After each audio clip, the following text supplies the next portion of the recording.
अब हम लोग 2.2 यूनिट हम लोग क्या क्या पढ़ लिए 1.1 का 1.2 1.3 1.4 क्या 1.5 और उसके बाद 2.1 2.2 2.3 2.4 पढ़ लिए 3.1 3.2 3.3 3.4 3.5 3.6 पढ़ लिए हैं। तो अब हम लोग चौथा यूनिट पढ़ने जा रहे हैं। चौथा यूनिट का नाम क्या है? चैप्टर का नाम जानते हो?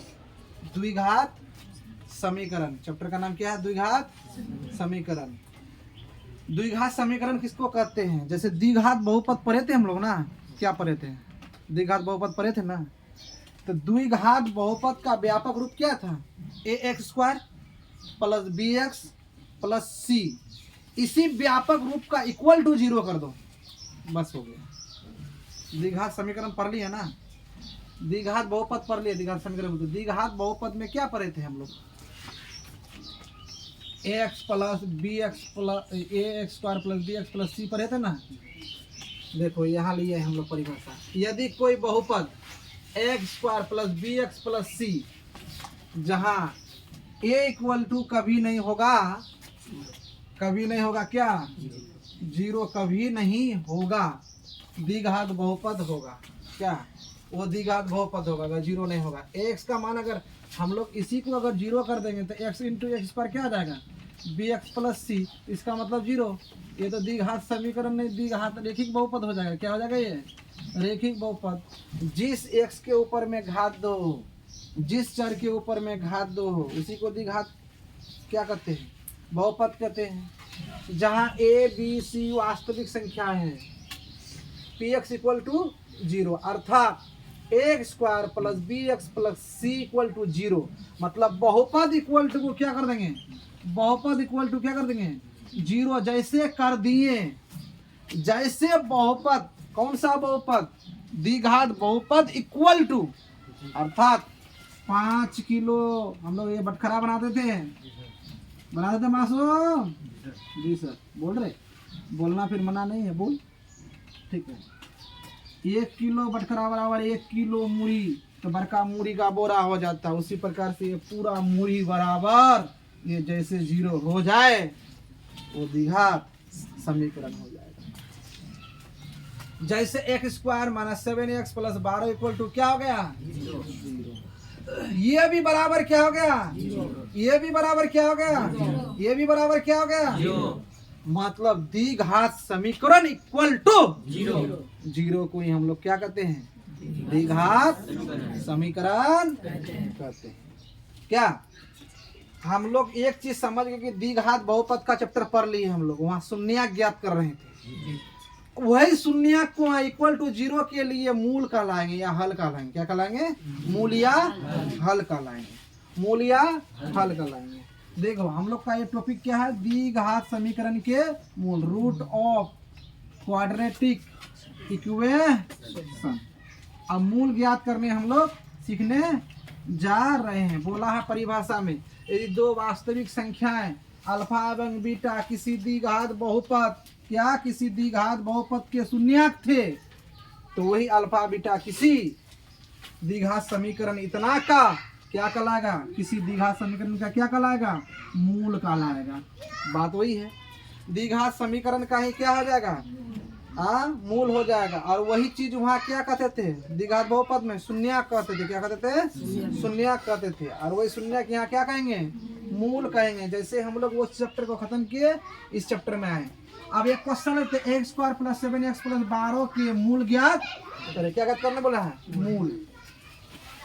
मूल ज्ञात करने बोला या हल ज्ञात करने बोला है? मूल या हल लिखा हुआ रहेगा। मूल या हल लिखा हुआ रहेगा। तो देखो हम लोग गुणनखंड विधि से इसको फटाफट सोल्व कर लो सर। ठीक है, हम लोग बनाने जानते हैं। क्या करते हैं? यहाँ a है, ये b है, ये c है। यहाँ a के जगह 1 छिपा हुआ। कितना छिपा हुआ है? 1 छिपा हुआ। तो 12 कम 12 का क्या करेंगे? 2 टुकड़ा करेंगे। 4 × 3 = 12। क्योंकि हमको कितना लाना है? 7 का 2 टुकड़ा लाना है। 7 का 2 खंड करना है। गुणनखंड ऐसा करो जो 2 बक्सा प्राप्त हो, 2 बॉक्स प्राप्त हो। समझ में है ना? 2 बॉक्स प्राप्त हो। ठीक है, तो उसी प्रकार से 12 कम 12 तो 12 में से 4x और 3x को लेंगे तो क्या आ जाएगा 7x माइनस में आ जाएगा। चलो यहाँ एरो लगाओ, x square minus 4x minus 3x plus 12। अब लक्ष्मी कहेगा कि सर ये 3x को भी आगे ले सकते थे क्या? जी हाँ, तुम 3x को भी आगे लाओ, इसको लाओ, लेकिन टुकड़ा ध्यान रहे दोनों की तरफ कॉमन मिलना चाहिए। अगर कॉमन जिससे मिलेगा उसी पे करोगे। आसान रास्ता अपनाओगे कठिन रास्ता? मैथ का नाम है आसान काम करना। अब देखो सर, यहाँ x कॉमन, यहाँ x कॉमन, यहाँ 4 नहीं है, यहाँ 4 है, यहाँ 4 नहीं है, यहाँ 4 है। अगर 4 कॉमन लेते हैं तो नहीं होगा, ये फिर कहाँ से देगा? इस पद को भी देना चाहिए, इस पद को भी देना चाहिए। जो दोनों पद में आए उसी को हम लोग कॉमन करते हैं, ठीक है, उसी का गुणनखंड करना है। चलो x ले लिए, अब बचा x पर स्क्वायर पर x ले लेते हैं, बचा क्या x, और माइनस में कितना बच गया माइनस, और 4 x को खींच लिए तो क्या बच गया 4 बच गया। अब बचा क्या रे, इस दोनों पद में लेते हैं, इस दोनों पद में 3 का पढ़ा कॉमन आ रहा है, पर x का पढ़ा रोस मेरी x का पढ़ा नहीं, हम कल ही बोले हैं निंद्रा आसन तुम लोग को सच में दिया गया है, ठीक है। 3 जो है कॉमन लो, क्या कॉमन लो 3 कॉमन लो, जो कॉमन आएगा जिसका पढ़ा दिखाई देगा। अगर x यहाँ रहता तो x यहाँ रहता तो x भी लेते, पर 3 आ रहा है इसलिए 3 लिए। क्या लिए 3 लिए, तो बचा क्या x, और प्लस इंटू माइनस क्या होता है, प्लस इंटू माइनस बराबर होता है माइनस 4 × 12 इक्वल टू 0। अब जैसे ये इक्वल टू 0 हुआ, x माइनस 4 ये कॉमन आया, जो बचा यहाँ क्या बचा x बचा, इस बॉक्स में कर दो, और जो यहाँ इसका गुणनखंड में बचा है, गुना में बचा कितना 3, इसको यहाँ भर दो 0। अब इसको अगर इफ और लेते हैं तो अच्छा होता, लेकिन हम लोग जानते हैं ये एरो में है, इस पर बराबर में है, ठीक। इस बक्सा को रख लेते हैं 4, और जो इस पर बचा है ये इस पर 0 बटे समथिंग हो जाए x माइनस 3, x माइनस 4 बराबर 0 बटे क्या हो गया समथिंग, x बराबर क्या हो गया -4 का उल्टा इस पर आके 4। अब हमारे पास जगह तो है नहीं, लेकिन यहाँ हटा देते, ये बक्सा आ गया इस पर और करके, क्या जब ये आ गया इसीलिए x बराबर इतना आ गया, और इतना। अब 0 बटे क्या करते हैं, इस भाग को, इस खंड को लिए, इस खंड को उस पार कर देते हैं, क्या करते हैं इस पार कर देते हैं, क्योंकि वैसे ही हम लोग द्विघात बहुपद में पढ़े हैं। इफ और लगा करके मूल ज्ञात करने नहीं, वहाँ शून्य ज्ञात किए थे, क्या ज्ञात किए थे, और उसी शून्य का नाम यहाँ क्या पड़ गया मूल या हल, 0 बट्टा समथिंग, x बराबर -3 का इस पर आके +3, और इसीलिए दो मूल क्या क्या निकल गया, एक तो प्लस में 4 निकल गया और एक तो 3 निकल गया। अब इसी को क्या कहते हैं, यही 4 और यही 3 इस द्विघात समीकरण के मूल है, इस द्विघात समीकरण के मूल है, क्या है मूल है, समझ में आया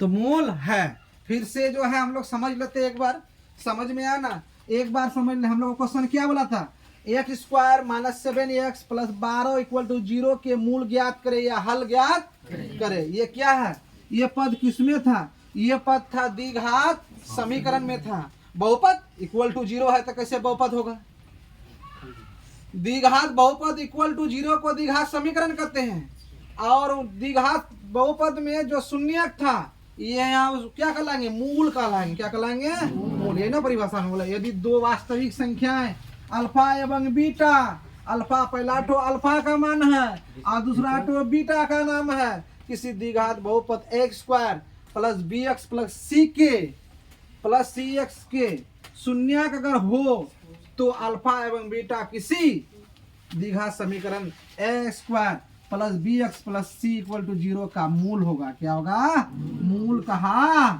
जाता है। वही मूल का एक क्वेश्चन लिए हम लोग, क्या लिए क्वेश्चन लिए, तो उसको सोल्व किए, फर्स्ट एंड लास्ट को गुना करके 2 खंड किए, 7 का 2 टुकड़ा प्राप्त किए, और ला करके यहाँ हम लोग उसका कॉमन निकाले, कॉमन में 2 बॉक्स प्राप्त हुआ, उसी दोनों बॉक्स इस गुणनखंड है, क्या है गुणनखंड विधि से हम लोग इस द्विघात बहुपद का हल ज्ञात किए, तो हम लोग को प्राप्त हुआ x बराबर 4 और 3।